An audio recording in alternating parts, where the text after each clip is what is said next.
ranking every single Destiny dungeon and raid encounter in the history of the franchise. These opinions are mine and mine alone. If you disagree with them, then all you have to do is say very terrible things about me in the comments below. Let's get started with, I'm gonna do an easy one. Right, Axis, final boss, Wrath of the Machine, S tier. One of my favorite things about this fight was how it had the mechanic where you had an empowered player on every single side. I loved this so much, and I loved that it was the challenge to get double loot, because I love it when challenges reward you for executing them. And so the challenge for this was every time Axis would teleport to one of the plates, a different plate would be glowing. And if you had an empowered player dunk the glowing plates before the other empowered player dunked Axis to stun him, I think you gave everyone full super or something like that. I don't know. Everything about it, the theme of it felt like such a buttery smooth raid experience. I loved everything about it. All right, we can go chronologically, but we're gonna finish Deepstone Crypt. What? And then we'll go chronologically from there. So enter the wall. I mean, this was fine. You know, it's just an intro encounter, so nothing crazy. I think we can slot that C tier. Vosik. I liked Vosik. I thought Vosik was a good boss. I don't know if it was A tier good. I'm torn A and B. I thought Vosik was pretty solid. I'm gonna put it in A for now. Do you guys think Vosik and Siege Engine are both A tier deserving? Because like Vosik I like in A tier just because I thought it was like I thought it was well designed. I thought it was fun. I thought it had like just the right amount of challenge, especially in hard mode. Siege Engine I like in A tier just because like thematically it was so cool. Like tight roping across the small areas of like the wall, and like there were all these like holes you could fall down into while you're carrying all the pieces. There were mines shooting up. I think I'm fine putting them both in A tier. And then like Axis phase 1, I think B is fair. I don't think it's a bad encounter by any means, but I think it is a little bit repetitive in what it has you do. As far as the rest of the D1 raids go, I don't want to rank any of the other D1 raids because it feels silly to rank the D1 raids and then also rank their D2 counterparts. So I'm just going to rank their D2 reprised counterparts. We can head on to the Destiny 2 stuff, starting with Castellum. I have a funny story about Castellum. I don't know if anyone else had this experience, but day one, when I first loaded into the Leviathan with my team, we probably spent 45 minutes in the Castellum endlessly killing enemies like until we figured out that like there was something to do beyond killing enemies. I was very bad. I was very, very bad at the game at this time. 45 minutes also might be an exaggeration. It was maybe more like 20 or 25. Feels like it was 45,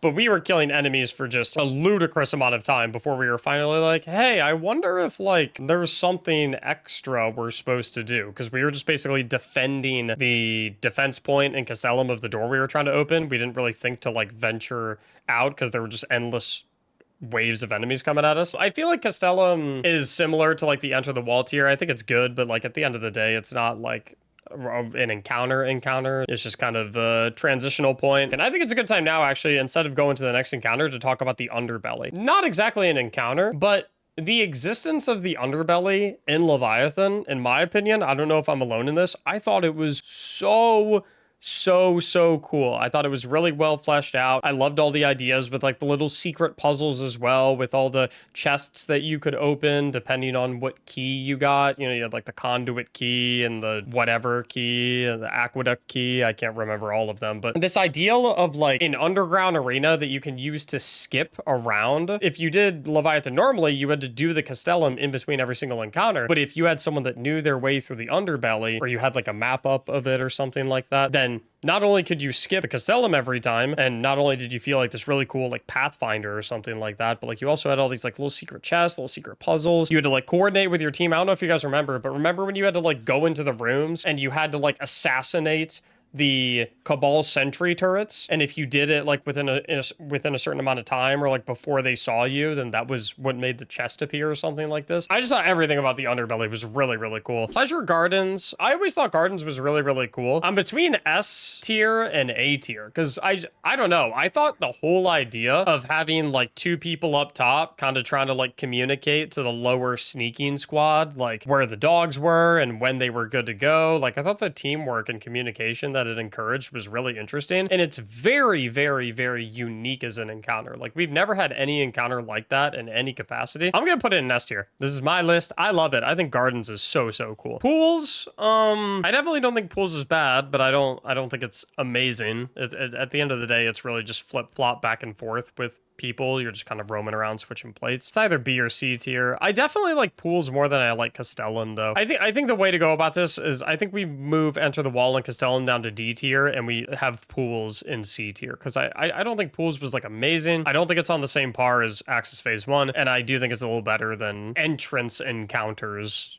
if that makes sense. I like this. I like where we got this. I think this is fair. I'm not saying Castellan and Wall are bad. It's just, you know, they when you stand them up against the other encounters, they're just not as interesting, just because, you know, they're just entry encounters, right? Gauntlet, I don't know if I'm alone in this. I very much dislike Gauntlet. I really enjoyed my initial playthrough of it because it was really unique, and it was this really cool idea of, you know, the plate player communicating to the runner which circle to go through, like the running a relay race and stuff like that. I thought it was cool. However, and I think anyone who ran Leviathan a lot of times probably feels the same way, it is a long encounter that you cannot do. There is literally nothing you can do to speed it up significantly. At the end of the day, you just kind of have to like run around the track 3 times, and you do the exact same thing 3 times. And Gauntlet's always frustrated me as an encounter because I always felt like the better I got at Gauntlet, it never really mattered that much because it still took me the same amount of time to complete it, just because you just,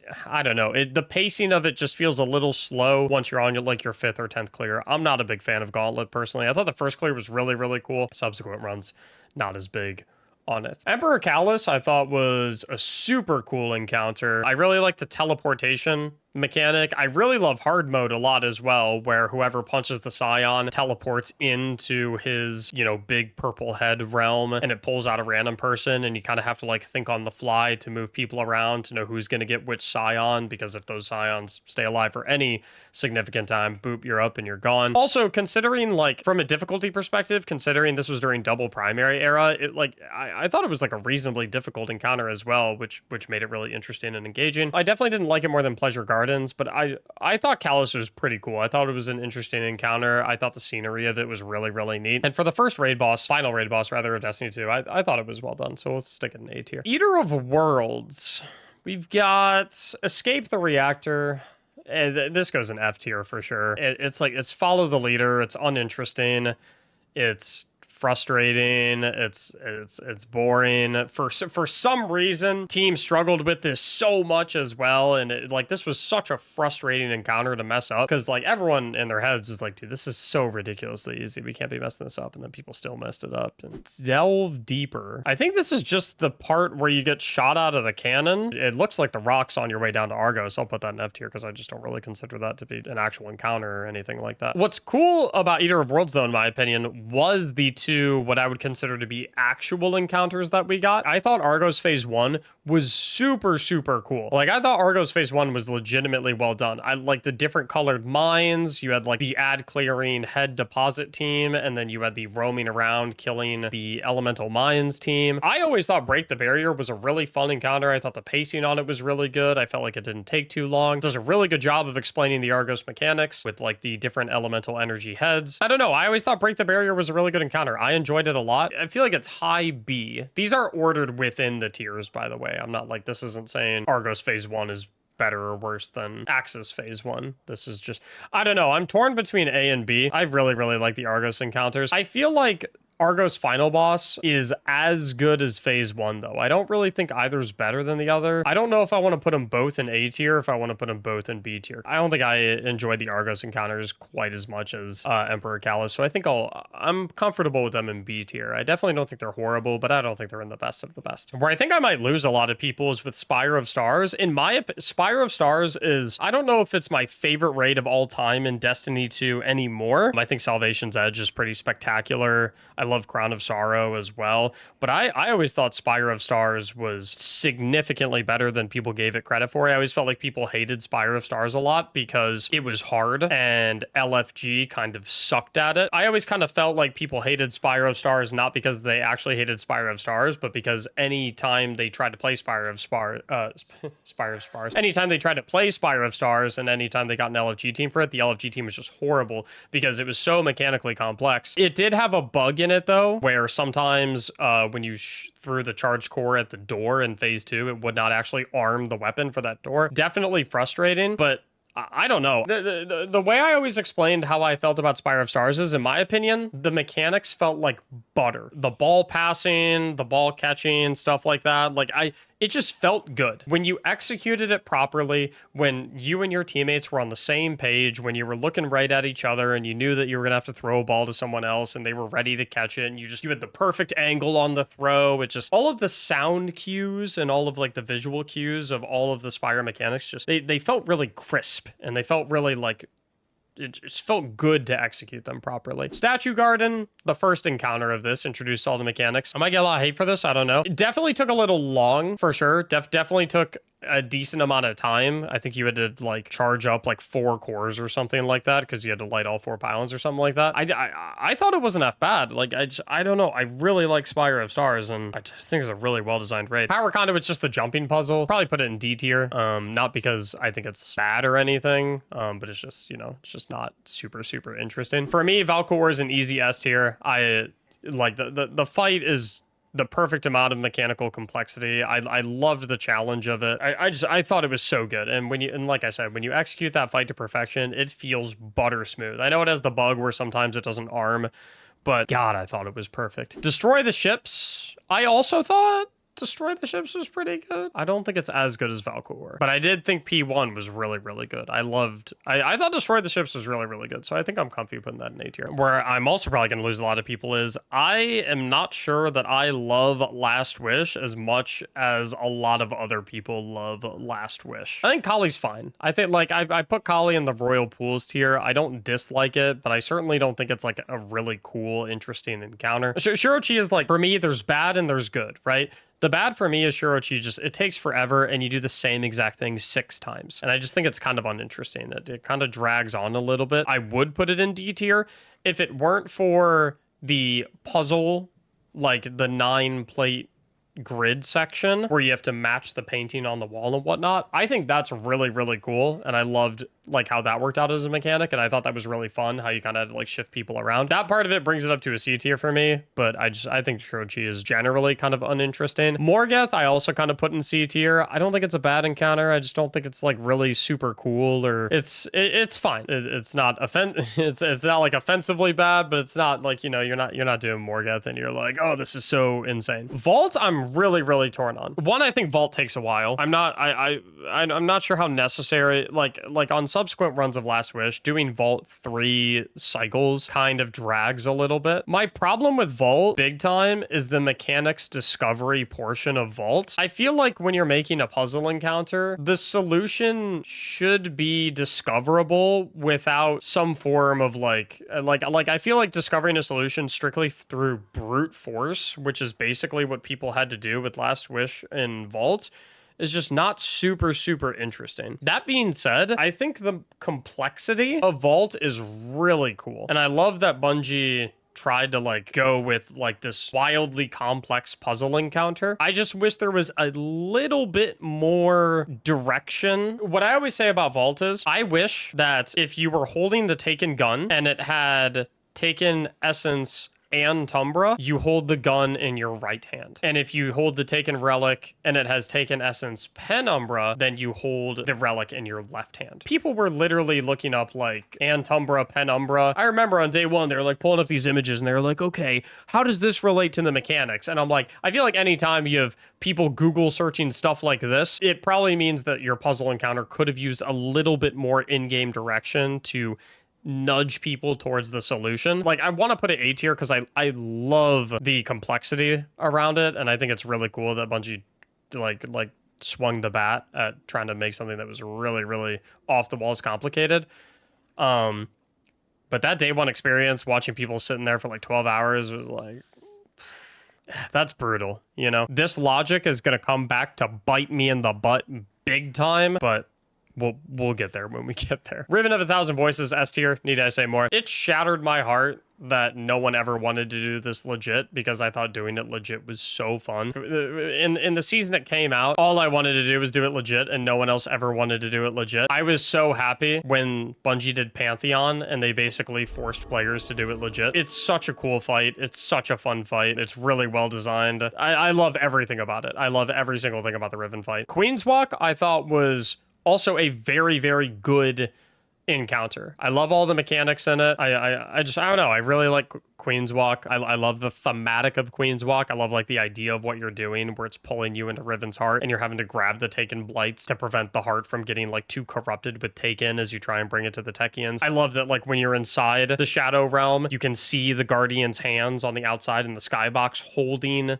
the ball. I really like how you're like running backwards through the raid. I love how you've got people that need to go to the ball carrier to get rid of their creeping darkness stacks, but they also can't be too close to them because they need to be pushed up killing enemies to make things safe. And you definitely don't want to be too close to them when their timer hits 0 because you don't want to get sucked in with them. I don't think it's quite S tier up with like Riven, Valkyr, Axis, Pleasure Gardens, and whatnot, but I really think Queen's Walks are really well made and really well designed. First ever dungeon, Erebus. It's fine. It's very okay. Is it fine? It's not very fine. It's kind of boring. You're just kind of running around killing enemies. It's really uninteresting. Back in the day, you would have put this high, but it's just, is there anyone out there that's like, man, I love that intro encounter to Shattered Throne. It's just really something special. Vorgeth was really cool. When at first, it's tough. It's tough to judge, because am I to judge these encounters based on their time? Am I supposed to judge these encounters based on compared to everything else in the game right now? Am I supposed to do a combination of both? I don't know. Shattered Throne, period, was revolutionary for Destiny. The first ever dungeon is so cool. It doesn't hold up quite as well today. What do you guys think? If like knee-jerk reaction, where would you put something like Vorgeth? C or D tier? I like C tier for it. I think Vorgeth is more interesting for me than Power Conduit, Castellum, and whatnot. I like C tier for it. I'm cool with C tier. Dolan Karu, I feel like it goes the same as Vorgeth. Like mechanical complexity. I don't know if it's just a me thing. I feel like the Dolan Karu arena is way too small. I don't know if that's just me. I feel like the Dolan Karu arena is just like really oddly tiny. It's not bad, especially for its time. I mean, like, once again, it's revolutionary. It's just, I don't know. Moving on to Scourge of the Past. I always thought that the intro Scourge of the Past encounter, Botza District, I always thought this was super cool. Dude, I thought the whole map reading thing was sweet. I thought having a map reader while you had everyone else going and like hunting down the cores, I thought, like, calling out where to take the cores was really cool. The introduction of the Berserker, which in my opinion is like one of the coolest enemies we've ever had in Destiny. I really like Botza District. I thought it was really cool. I don't think it's as cool as like some of this other stuff, but like I think B tier is very fair for Botza District, considering it was like a rather simple encounter that's just, there to show you the mechanics. Ablaze Glory, I want to put it in S tier because good lord is it unique, but it's not as good as Riven and Valkyr, and like I think A tier is very fair for what it is and for the uniqueness of that experience. Even though it's simple, it's easy, it's quick, it's nothing crazy, right? For what it's trying to be, for what it's supposed to be, it's high A tier. Vault Access, in my opinion, it's fine. It's definitely not bad. It's cool. I think B tier is fair. I think Final Boss is better. I think Final Boss is A tier. Like, I thought Final Boss was really, really cool. I love how kind of like everyone had a job. You had the map reader who had to do their thing. You had to have people all around the arena so they could see the weak points to take out its shield. You also wanted people around the arena to shoot the weak points during its attacks to extend the time that you got to dunk cores to spawn the tanks. I love DPS phase of Insurrection Prime as well, and how it rewards you for configuring yourself in the right manner for the CAP. I don't put it up in S tier because I don't think it's like I don't think it's that awesome. It was also like pretty easy. You could pretty easily one phase the boss. Crown of Sorrow. Crown of Sorrow is probably one of my favorite raids of all time. I thought Crown of Sorrow was really, really, really, really, really, really well made, despite the fact that the first encounter is not that great. Mechanically speaking, the first encounter is cool, and it teaches you everything you need to know about the raid. It's well done, but it lasts way too long. Unless you're like focusing on speedrunning it, the first encounter takes like 8 to 10 minutes. Wiping the first encounter feels horrible. It feels so bad to wipe the first encounter. Kingdom of Sorrow, very uninteresting jumping puzzle, F tier. Galron's Deception, I thought this encounter was sick. Really, really, really cool encounter. I liked a lot of things about it. I loved like baiting the deception. I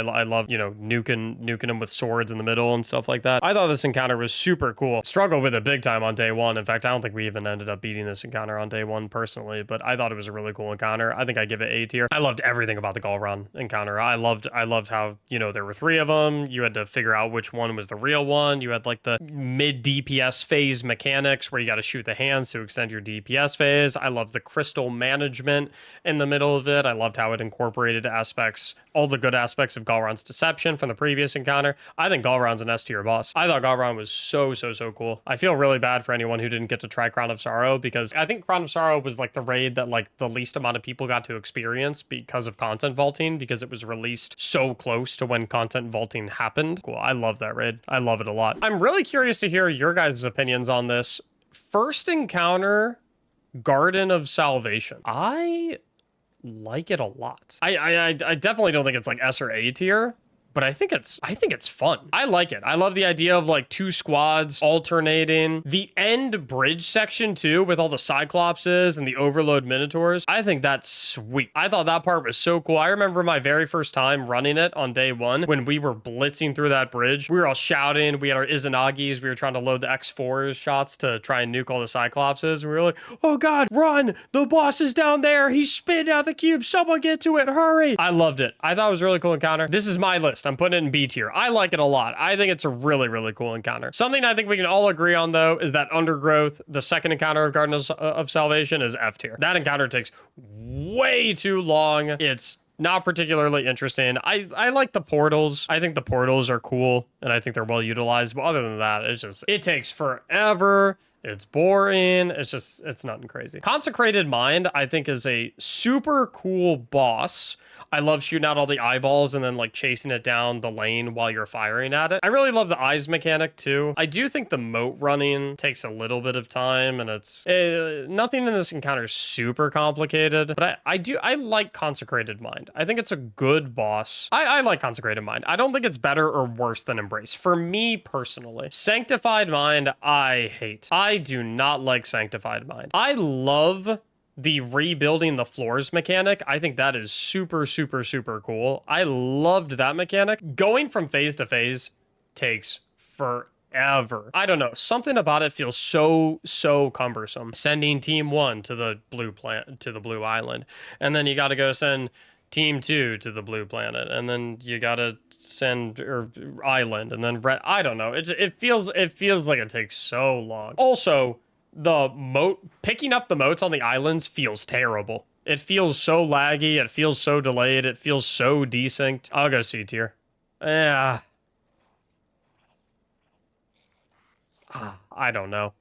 It has its merits. If I didn't like the rebuilding the floor, rebuilding the platforms thing so much, it would probably go D tier for me. But I think the floor disappearing and having to rebuild it was a cool mechanic, and I liked it a lot. Also, and if I get hate for this, then I get hate for this. The tether mechanic was not bugged. I'm just going to leave it at that.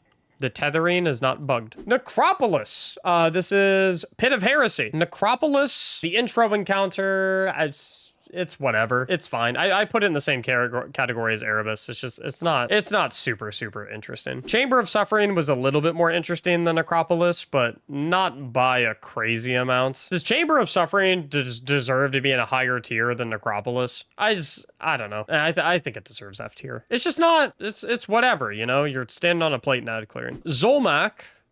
I thought Zolmak was cool. I liked having the 3 enemies that you had to do a different sword attack to kill them, and then that allowed you to get the dunk. And I liked how you were forced to like fight him at close range, all that jazz. I put him in the same categories like Dolan, Karu, and Vorgeth. It was fine. Nothing wild, nothing crazy, nothing Nothing mind-blowing. Phalanx Echo. I feel like Phalanx Echo is same as Vorget, Dolankaru, Zolmak. It's cool. Wasteland, put an F tier. Not because it's bad, I suppose, just like it's not really. It's a similar encounter to like a jumping puzzle, you know. Hexahedron, we're gonna put an F tier because you know why we're putting Hexahedron in F tier. When you're doing Hexahedron and the Toland orb is on the ceiling, so you have to like how is that a thing? How is that a possibility? That sometimes RNG says, nope, you just got to do an extra rotation. Sucks to suck, bro. I do not like Hexahedron one bit. Don't like it at all. Kel Echo, however, I think Kel Echo is a good boss. I think the DPS phase for Kel Echo, I think it's a fair B tier. I think the DPS phase for Kel Echo is really good. I think the DPS phase is awesome. Gotta stay kind of within range of Kel Echo and work your way down along with him to stay in a certain range. Otherwise, you get the debuff that will eventually stack up and kill you. He has an attack that teleports you back to try and get that debuff going on you. I like Kel Echo a lot. I think Kel Echo is a really well-designed fight. I also want to note, whoever made this tier list, the gradient font that they used for the names of the prophecy encounters is beautiful. I love that color palette. This like pink, purple, blue. Mwah. We've got Deepstone Crypt, Desolation. I do want to say there's a possibility that I am biased on some of the Deepstone Crypt encounters, and I might rate them a little bit higher than I objectively should, because Deepstone Crypt is where I kind of like got my first big break as a content creator. We were actually, if I recall correctly, I believe we were the very first team in the entire world. We were on pace for world's first, but I'm pretty sure we were the very first team in the entire world to get to final stand. I was this close to being a world's first raider. It was such an unforgettable experience. Like my stream being at like 10,000 viewers or something like that because we were in the lead, and like, it was just so cool. Tough to be objective about this raid because it holds such a sentimental place in my heart. So that being said, a lot of these encounters might be a tier higher than they maybe objectively should be. I like the idea of Desolation, where you're like trying to feel your way through this blizzard that you're completely blind in. It's chill. It's, I don't know. D tier, I think, is fair. Crypt Security. I like Crypt Security. One of my favorite things about Crypt Security is that if you're really, really good and you're really coordinated as a team and your player downstairs is good at callouts, you can easily one-phase this thing. And I love an encounter that rewards you with a very fast completion for being very, very good at it and being a well-oiled team. I also think it introduced the Deepstone mechanics really, really well. I love the teamwork of it. I love looking down into the windows as the scanner to like see the keypads and call them out for your teammates. I love the passing of the buffs. I love like going to rescue the first player that goes. I think it's good. I think it's a solid encounter. I think it's a fair B tier. Atrax is tough because I think Atrax is a really, really well-designed boss. Nowadays, people don't really know anything about Atrax anymore because everyone just goes for the one shot with Parasite. And I think the Atrax mechanics are really, really, really cool. I love the idea of like picking up the clone and having to run it into the airlock and eject it out into space so it doesn't wipe you. I thought that was awesome. I think Atrax is a really well-designed encounter. It does leave a bit of a sour taste in the mouth though, because a lot of people who did it day one and early on will remember that like the health bar would like rubber band, like you would do a ton of damage and then it would like, the health bar would like snap back a little bit, because it was like super desynced. Because the way Atrax works, actually, fun fact is that the health bar for Atrax is tied to this like captain that's out of bounds in a different area of the fight. And so like I don't know if it was like the distance thing or I don't know, it was weird. I like Atrax a lot. I think Atrax is a fair A tier. I think it's a really well-designed fight. I think it's cool. Descent, also very, very cool. It was very, very easy, but I thought it like the environments and the theme of Descent, where you're literally like in meteor mode about to crash into Europa. I think for that alone, I give it B tier. Again, like I said, I might be putting some of these a tier higher than I should be objectively, but I thought Descent was cool. I like it a lot. Taniks, I think the Atrax fight was significantly more interesting and engaging than Taniks. I think it's fair to put Taniks in B tier along with the rest of the main Deepstone Crypt encounters. I think Atrax kind of like stands out as being the pinnacle of Deepstone Crypt from like a complexity perspective and a engaging fight perspective. So I think we'll go there. Now we get to the reprised D1 raids that are now in D2. Vault of Glass, I've never been huge on Vault of Glass. I've always felt like it was a rather uninteresting ad clear raid. I just don't think it's that interesting. So a lot of these encounters I'm just not. Spire, I would probably put in F tier. Confluxes, just, it drags, it's boring. I'd probably put that in F tier too. Oracle's like kind of like. The feeling of like nuking all of the oracles in super quick succession like is really satisfying with like a xenophage. There's some people that like, I don't know, if you were one of these that you knew all the rotations kind of by heart and you could just stand in that one spot in like the mid right and hit them all like at the snap of a finger. That was kind of cool. It's just not that interesting. It's kind of dated. I'll probably put that in D tier. I like Templar a lot. I think Templar is a pretty well designed fight. I love the relic player running around holding the block to prevent the Templar's teleport. I thought that's really cool. I'll probably go B tier with Templar. Gatekeepers, not particularly interesting. I'll probably go D tier. And then Atheon. I'm trying to decide if I like Atheon as much as Templar or if I like it a little less than Templar. I think I'll put it in B alongside Templar because I did like the modifications where you had the outside team calling out the Oracle positioning and order to the inside team. I think they did a good job kind of like modernizing it to a certain degree. I still don't think it's anything crazy or mind-blowingly interesting, but I like it right there. What is this? Grasp of Avarice. That's what it is. Grasp of Avarice is very... I think most people are going to agree on the Grasp of Avarice ratings. F tier for the intro. The Ogre boss, probably D tier. I don't really like the Ogre boss. I feel like it's kind of boring. The Racing Mines is just a worse version of Scourge of the Past Sparrow encounter, so I'll probably put that in D tier as well. I don't think it's anything cool. This Sunken Lair encounter was super annoying and took forever. I hated that encounter. Nothing felt worse than trying to push the dead servitor around, and then you accidentally push it off the cliff, and that encounter was frustrating. Final boss encounter I thought was decent. I thought final boss encounter was okay. I'll probably put it in C tier. Next we have Vow of the Disciple. Payload, I need to make a below F tier for this encounter.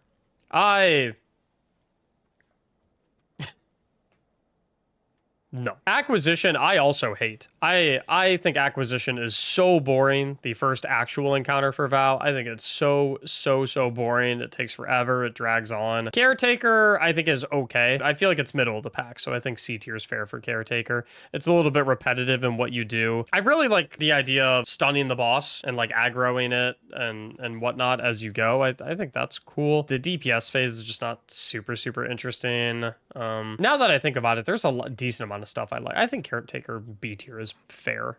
I like running around in the darkness area and retrieving the symbols and then shooting them on the totem. I really like the boss stun mechanic. I think the boss stun mechanic is well made. I think Exhibition, I like it about as much as I like Caretaker. I thought it was good. I like how like adrenaline pumping it is, but it was fine. Definitely better than like Payload and Acquisition, but I think it's like middle of the pack, maybe a little bit better than average. Rolk is a tough one for me because in my opinion, the Rolk DPS phase is probably one of the coolest things in the entire game. For the longest time, Bungie was dealing with this really difficult problem of Well of Radiance is god tier in raids, and anything we do for DPS phases is irrelevant because players can just slap a well down and they're invincible. And Rolk was the very first thing ever made that basically forced players to be like, oh, we can't just camp in a well anymore. At the same time, he was also very fair, which is very important. If you want to take a boss that basically like gives you the middle finger to your Well of Radiance, you need there to be a way to survive the fight that is fair, that is within the player's control. Every single one of his attacks is telegraphed. It's a literal positioning and skill check to determine whether or not you stay alive. Him just going psycho berserk, like thematically, is off the charts cool.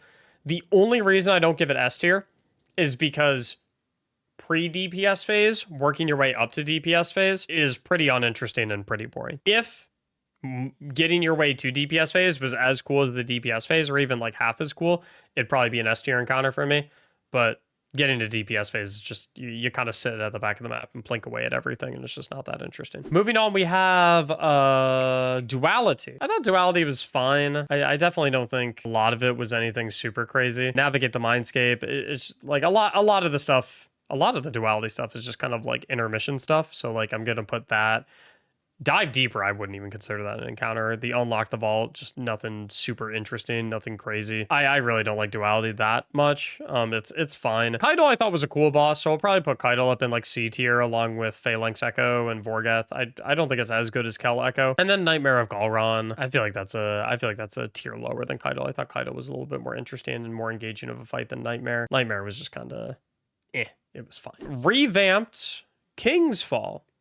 Hall of Souls, F tier. It's just, Just not that interesting. Annihilator totems. I loved how they modernized Annihilator totems in D2 compared to its D1 counterpart. I loved how it kind of rewarded you for killing more enemies with bonus stacks to go ahead and drop off at the central plate. I loved how they redid the brand. I love how they redid acquiring it. I thought they did a very good job refreshing it. That being said, it's nothing crazy. At the end of the day, it's still just kind of like Annihilator totems and you're cycling back and forth. I kind of put it in a similar category as like pools, where you're just kind of, you're roaming back and forth with the team. I don't think it's bad, but I don't think it's amazing by any means. I wouldn't say I loved War Priest in D2. It felt very similar to War Priest in D1. The primary change is that instead of killing enemies to increase the DPS buff timer, you have to send another player to go out and kill a knight to get the brand claimer and take the brand. I think it's fine. I'll probably put it in the same tier as Annihilator totems. I think a lot of the King's Fall encounters I think they're good, but they're not great. I would put Golgoroth in probably the same category. I really liked the addition of the Unstable Lights, I think it was called. I really liked that addition. You know, the fight's fine.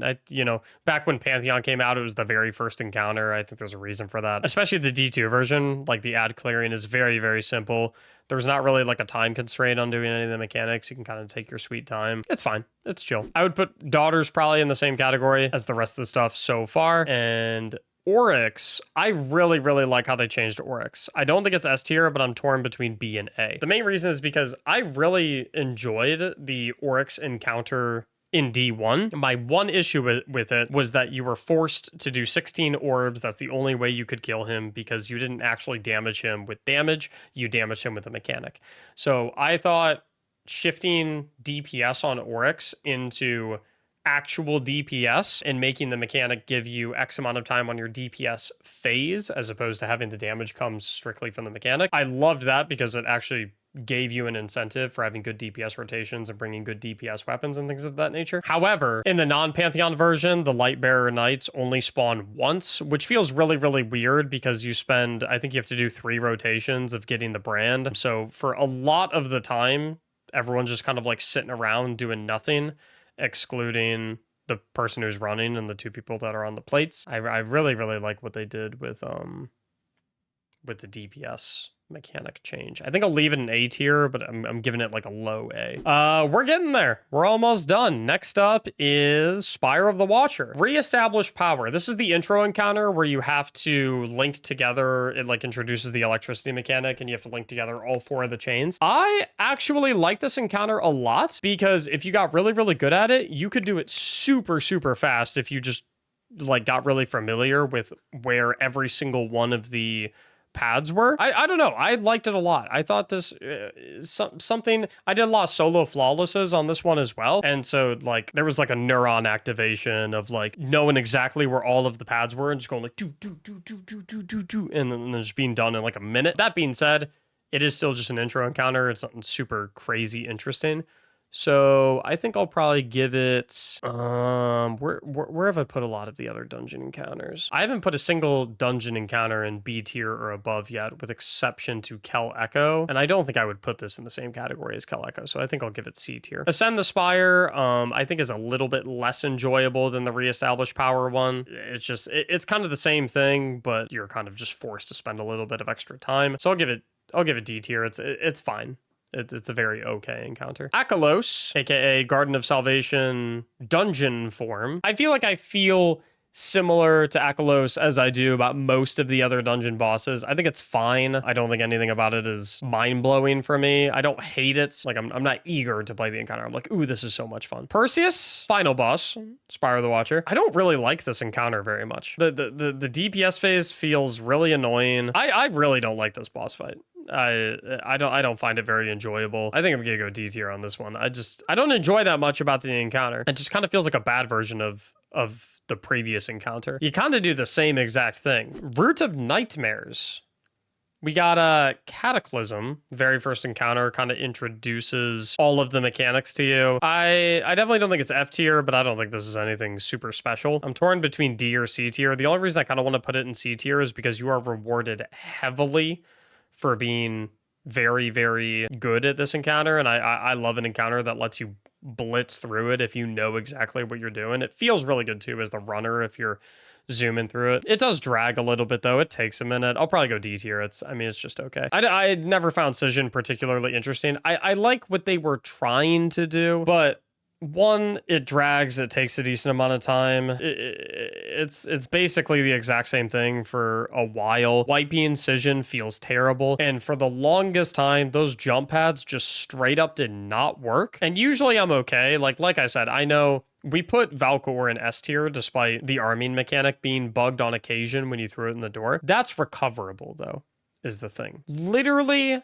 the only mechanic in Cision is the pads to push you across, and it worked like 10% of the time. It was absolutely infuriating. So I'm probably gonna put that in F tier because the encounter just doesn't have that many redeeming qualities. It's all ad clear for all but 2 players. It's whatever. Macrocosm, however, I think is an awesome encounter. Would it be egregious to put this in S tier? I think Macrocosm is such a cool encounter, which is amusing because it is the only encounter in Root of Nightmares that has like its own exclusive mechanic set. Encounters 1, 2, and 4 in Root of Nightmares use the running, seed, whatever light dark buff mechanics. Macrocosm throws that all out the window and does its own thing. I'm gonna put it in S tier. It's my list, right? I think this is such a good, well done, well made encounter. It has good pacing. It rewards you for executing it properly if you do everything correctly on the first try. I like Macrocosm a lot. I think it's awesome. Cross the Chasm. Oh, is this the jumping puzzle where Nezarec is like firing out it teaches you the refuge mechanic? I got a bone to pick with this, by the way. One, not a single person on the planet likes it. 2, I don't know who remembers the Root of Nightmares Day 1. Do you guys remember how in Root of Nightmares Day 1 for Nezarec, the final encounter, literally every single person was just trying to speed run to get to DPS phase because every single person was under the impression that the wipe timer was just really tight. And then people figured out later that you could use the same refuge mechanic that you were taught in the Cross the Chasm encounter to survive the Nezarec blast to give yourself basically double the time to get to DPS phase. The bone to pick I have with this is Cross the Chasm was the intermission encounter between Encounter 2 and Encounter 3. Typically, the way Destiny raids build is they build upon mechanics encounter by encounter. So like Encounter 1 teaches you the base mechanic, right? And then Encounter 2 teaches you a variation of the base mechanic. Something slight has changed. You can do a new thing with it. It adds a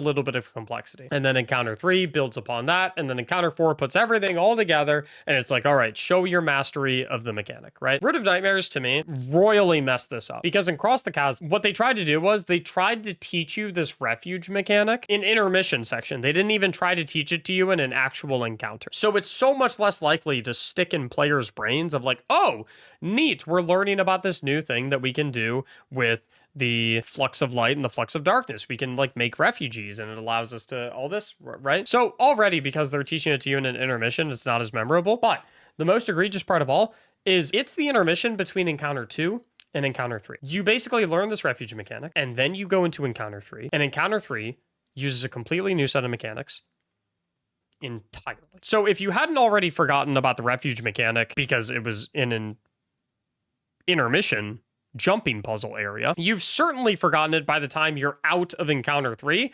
because all you've been focusing on is the planet swapping mechanics. And so by the time you get to Nezarec, you're expected to remember this tiny little variation of the flux of light, flux of darkness refuge mechanic that was introduced to you not last encounter, but before the previous encounter you just did in a jumping puzzle. And that's why, in my opinion, as a result, pretty much no one until like God knows how long into the release of into people getting into final boss, literally no one was trying to do the refuge thing because it was so forgettable because of the structure of the raid. Bone to pick. Bone has been picked. Planets was originally a Salvation's Edge counter and is my tinfoil hat theory. I've seen that theory a lot. Obviously, we'll never get a confirmation or denial of whether or not that actually is the case, but I think the original theory was that Root of Nightmares encounters 1, 2, and 4 were originally designed to be a dungeon, which is why all of the mechanics in Root of Nightmares only need and obviously they were probably adapted slightly to be more fitting for a raid, but like at a base level, that's the theory for like why all of the mechanics only require like 1 to 2 players. And then planets was the encounter that they were working on for what was going to be the raid for Lightfall. And so they basically wrapped up the one encounter they did have for the raid that was going to be for Lightfall. And instead of making the other encounters for it and finishing for them, they wrapped the encounter that was originally supposed to be in a Lightfall raid, which was planets. And they wrapped it in what people theorized was going to be a dungeon in the running encounters. Obviously, we'll never know. Completely tinfoil hat theory, right? Pure speculation. I've always had a bone to pick with the Nezarec encounter, but I appreciate what Bungie tried to do. Because what I think Bungie looked at when they looked at Nezarec is they said, ooh, Rolk was a smash hit in the sense that we created a boss that does not allow players to simply slap down a Well of Radiance and shoot from inside the Well of Radiance, right? I like very, very much that Bungie tried to kind of rewrite the Well of Radiance meta through boss mechanical complexity as opposed to simply nuking Well of Radiance, and I like that they were trying to do that. However, my problem with Nezarec is the only way that you're allowed to checkmate players on a Well of Radiance and basically say, hey, this isn't how you get to survive, is if you give them an alternative means of survival. Rolk gave us an alternative means of survival aside from Well of Radiance by having telegraphed attacks. Nezarec, however, just basically went berserk psycho mode. And there was like no rhyme or reason to where he was attacking, where he was going to hit. There was no telegraphing. It was basically like, hey, you don't get to use a Well of Radiance. Plus, I go wherever I want and you have no idea where I'm going and you're just dead. That's why Nezarec ended up just being like cheesed by going to high ground, because that was like the only realistic way that you could actually DPS him. And it's for that reason that when they revamped him with Pantheon to prevent people from staying on those platforms, because you would just get beamed if you did, that's why Nezarec was such a brutal boss to DPS, because basically all you could do to DPS Nezarec was run around like a chicken with your head cut off and just like hope that he didn't like teleport on you. I think Nezarec goes C tier for me. It was honestly, it was like a cheese encounter. There's a lot of things I didn't like about Nezarec. I really appreciated what Bungie tried to do. And I really, really liked that they tried to make something that wasn't just slap down Well of Radiance, haha, I win, GG's. I feel like the execution on those ideas didn't work out nearly as well as they did for their development of Rolk. Ghost of the Deep intro encounter, I thought was fine, generally uninteresting. I think you had to do like 4 rotations. I think they should have made us do like 2, 3 tops. First encounter drags big time. It doesn't really have that many redeeming qualities, to be completely honest. It's probably just F tier. It hangs out in a similar territory as a lot of the other F tier stuff. It's just nothing cool, nothing crazy.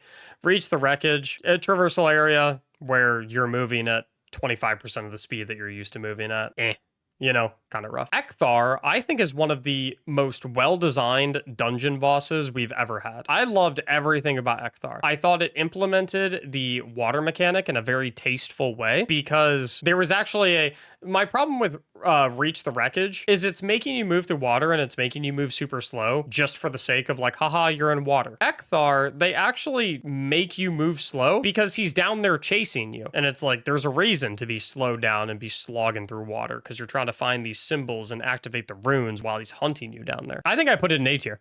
I think Ekthar is one of the best designed dungeon fights ever. I think Ekthar is really, really, really solid. I think it's really well done. Final boss, it just takes way too long. She has too much health, too tiny of a hitbox, moves around. It takes forever. Probably D tier. You know what's interesting? If the boss wasn't such a bullet sponge, if she had like half of the HP that she actually had, I don't inherently have a problem with these phases taking 15 minutes because you have so much stuff to do. My problem is having to do that 3 times because she has so much HP and she's so annoying to hit, or doing it like 6 or 7 times because you're trying to solo flawless it. That's fun for no one. So it's a D tier for me. I think it's, you're in that fight for simply way too long. If someone shot me a DM and was like, hey man, do you wanna go do Ghost of the Deep final boss real quick? I'd be like, yeah, I'd rather do anything else aside from stuff that's in the F tier. Crota's End revamp. I think Crota's End's revamp is probably one of the best. It's definitely the best reprise raid we've ever had. Also on day 1, the difficulty, ooh, it was nice. The difficulty was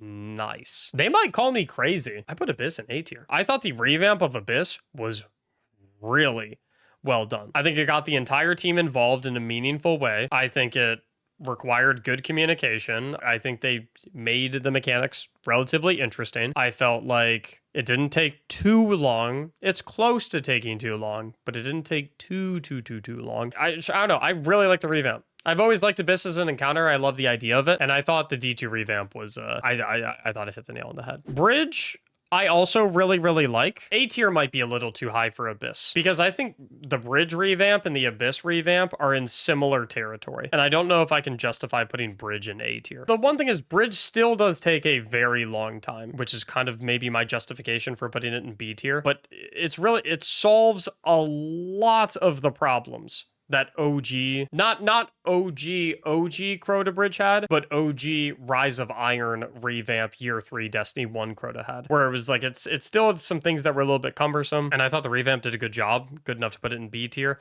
I don't know, I like Abyss a little bit more than Bridge, I think. I think Abyss is nice. I think it's good. Ear-Ute, I think, is the strongest area. I would put Ear-Ute in A tier. I think Ear-Ute is a really well done revamp. I think the DPS phase is cool. I think getting to the DPS phase is cool. I love like going to the towers and trying to figure out which targets you got to go kill. I love syncing it up and killing them all at the same time and then rushing back. And I really like Ear-Ute a lot. I think Ear-Ute's a really well done encounter. For me personally, it's my favorite encounter. Crota, I don't like as much. I think Crota, I like about as much as I like Bridge. I have a big issue with day one Crota, because again, I think Bungie tried to create an encounter where they were like, okay, let's try to make it so they can't just spam Well of Radiance. The problem was swords were pretty much, at least on day one, swords were pretty much the only option for having enough damage on Crota, because he was going to chase you. Like, you're not going to linear fusion rifle Crota on day one. You basically had the situation where swords were your only option, and you basically just had to like pray that his hits wouldn't break your well. It felt cheesy and cheap. Nowadays, I'm okay with it because we're not on contest mode anymore. So you have options to heal through his attacks. You have stuff like healing turrets with speaker's sight. You've got stuff like Lament. He's not doing nearly as much damage nowadays as he was in contest modes. Like Lament healing is more than enough to stay alive. But I don't think the mechanics are quite as interesting as maybe Ear-Ute. And I have some gripes with it from day one. I don't think it's bad, but I think there were some areas where it could be improved. Warlord's Ruin. I thought Warlord's Ruin was a pretty good dungeon. The first encounter, I think, is probably... I liked it. I thought it was well done. I thought the mechanics were simple enough. I thought the flow of the fight was really nice. I don't know if I like it quite as much as... Do I like it as much as Kel Echo? No, I don't. I don't like it. I think it's good. I don't think it's amazing, though. No, I do like it as much as Kel Echo. I don't think it's as good as, like, Atrax and Insurrection Prime and Galron and whatnot. But, like, it's a good fight. It's got really good pace. If you call me up and you're like, hey, you want to do a Warlord's Ruin first encounter? I'd be like, yeah. The Imprisoned section, I think this is one of the better traversal sections, but at the same time, it's just not as engaging or interesting or enjoyable as like actual encounters from raids and actual encounters from other dungeons. Locus of Walking Grief, the Ogre, I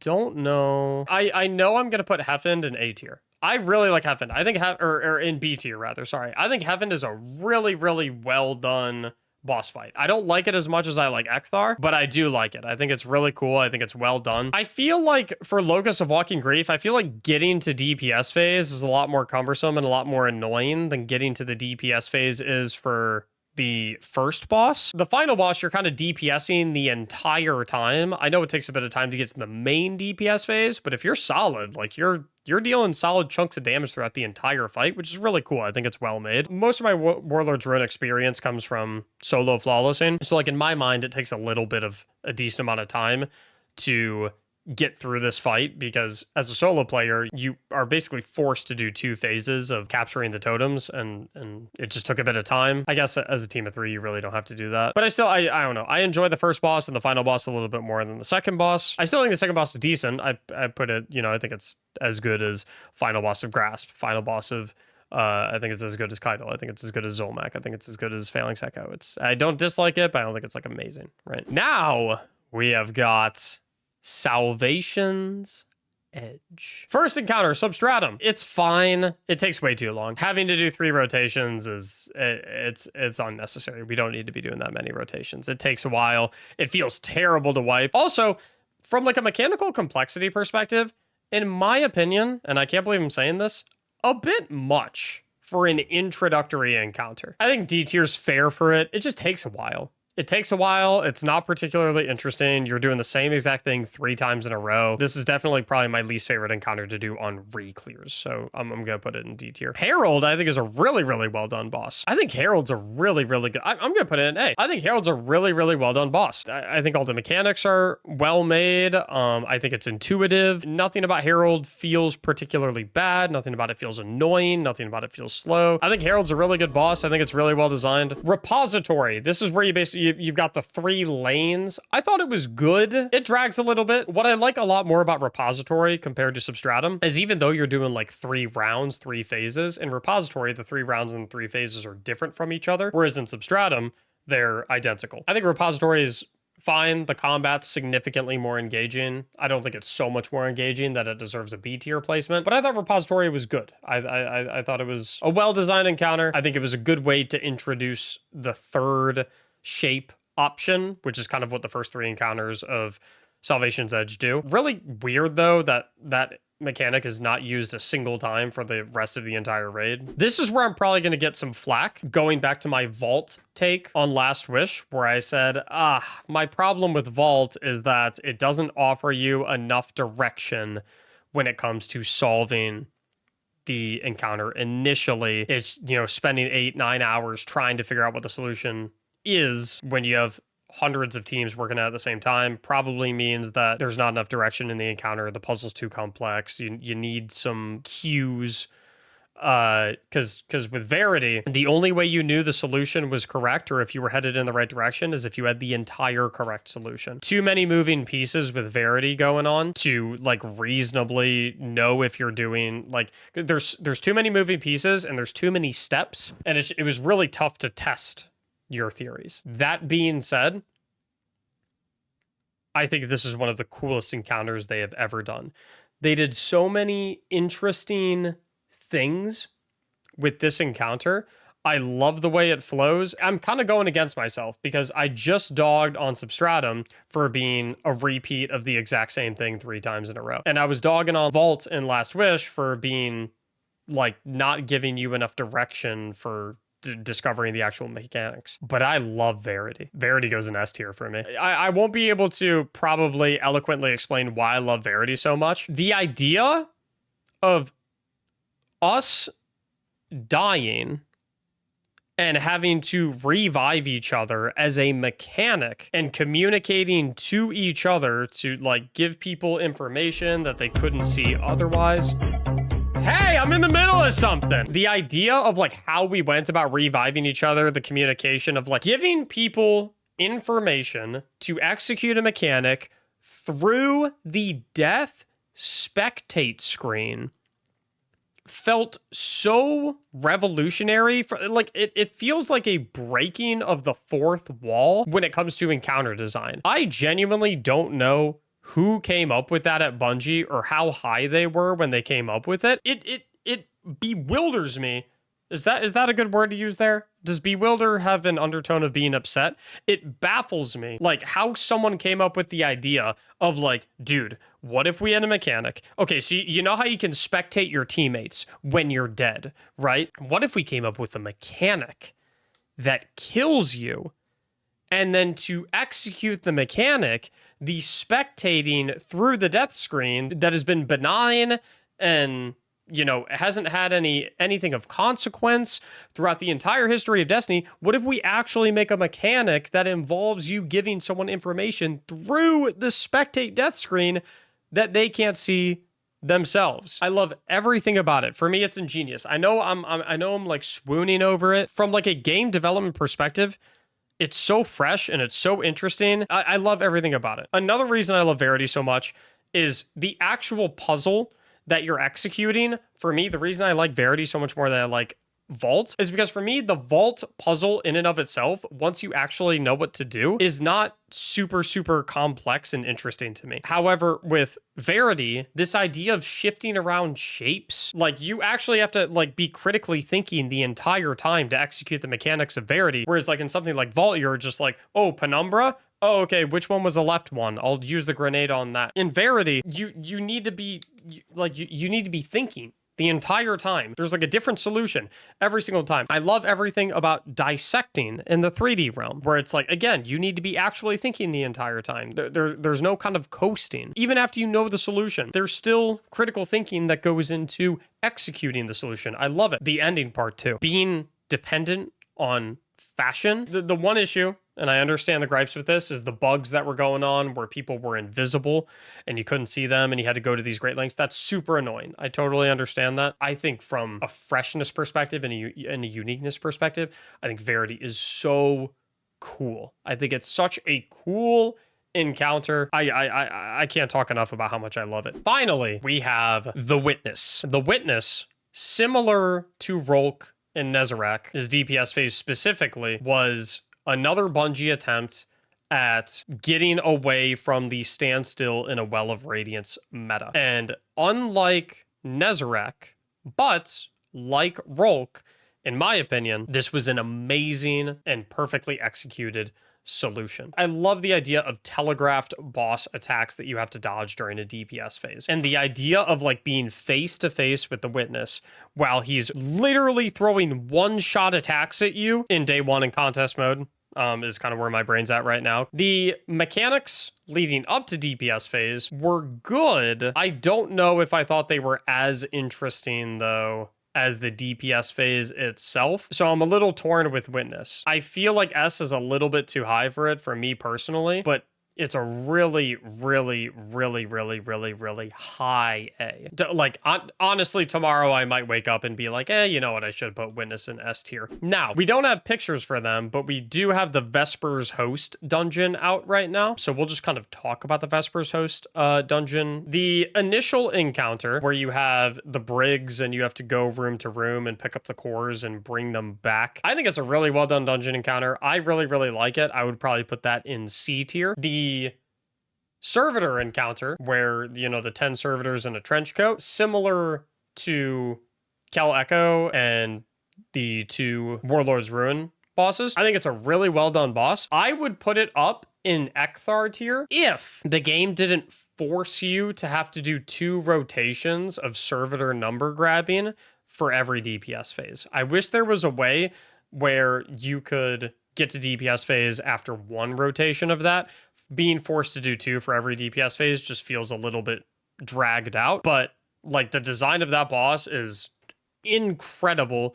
The DPS phase is extremely unique and incredible. It's the first ever like cleave boss that we've ever had in Destiny. So I would put that in a strong B tier, really close to being an A tier if it doesn't force us to do like 2 rounds of the mechanics every single time. Final boss, I do not enjoy nearly as much. And I actually have a lot of issues with the final boss. I think the final boss is not particularly well designed. I think the DPS phase is very, very poorly designed. Because you've got these lightning strikes that have no pattern, no rhyme or reason. They're completely random that one-shot you if you're low enough when they strike, which wouldn't typically be a problem. However, the lightning strikes are yellow. The telegraphed indicators are yellow in a yellow skybox with a yellow floor. And so when you combine all of these things, they're so hard to see. Typically what happens is I'm in a lightning strike, and so my screen glows yellow to indicate that I'm in a lightning strike. And so I'm like, okay, I need to run out of this lightning strike. But the problem is I don't know where any of the other lightning strikes are because I can't see the other yellow telegraphed indicators when my screen is yellow, the sky is yellow, and the floor is yellow, and the indicators are yellow. And if they don't one-shot you, they stay on the ground for like 5 seconds and do a lot of tick damage, all while you've got about 5 of the clones running at you with swords and another 5 back on the platform shooting you with tracking arc beam rifles while the boss shoots you with a sniper rifle. And on top of that, the boss is tanky as hell. On top of that, getting to a phase takes a ridiculous amount of time. It's not as long as Ghost of the Deep takes, Simuma, but it's long. I honestly probably put it in D tier.